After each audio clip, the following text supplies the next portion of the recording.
ఎప్పట్లా ఈ శుక్రవారం కూడా ఇంట్రెస్టింగ్ సినిమాలు థియేటర్లకు వస్తున్నాయి. అన్ని రకాల జానర్స్ ని అట్రాక్ట్ చేసేలా అటు కామెడీ, ఇటు లవ్, యాక్షన్, థ్రిల్లర్ ఇలా అన్ని రకాల ఎమోషన్స్ తో డిఫరెంట్ సినిమాలు రిలీజ్ అవుతున్నాయి.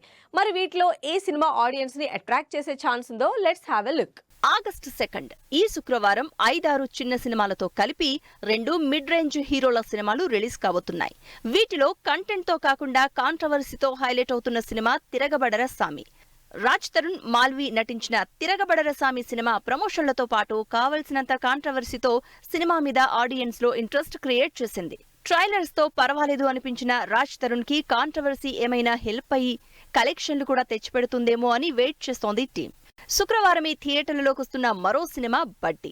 అల్లు శిరీష్ హీరోగా అన్ని రకాల ఆడియన్స్ కి నచ్చేలా స్పెషల్లీ పిల్లలకు నచ్చే ఎలిమెంట్స్ తో తెరకెక్కిన బడ్డీ మంచి బజ్ తోనే రిలీజ్ కాబోతోంది.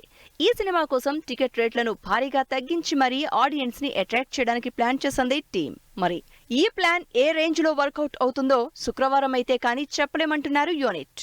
బడ్డీ, తిరగబడర సామితో పాటు ఆగస్టు 2న ఉషా పరిణయం, అలనాటి రామచంద్రుడు, యావరేజ్ స్టూడెంట్ నాని లాంటి చిన్న సినిమాలు రిలీజ్ అవుతున్నాయి. ఈ 4 తెలుగు స్ట్రైట్ సినిమాలతో పాటు విజయ్ యాంటోనీ హీరోగా వస్తున్న తుపాన్ సినిమా కూడా ఆగస్టు 2న రిలీజ్ అవుతోంది. బిచ్చగాడుతో తెలుగులో కూడా మంచి మార్కెట్ క్రియేట్ చేసుకున్న విజయ్ యాంటోనీ తుపానుతో మరో ఇంట్రెస్టింగ్ స్టోరీ చెప్పబోతున్నట్టు ఇప్పటికే హైప్ ఇచ్చారు.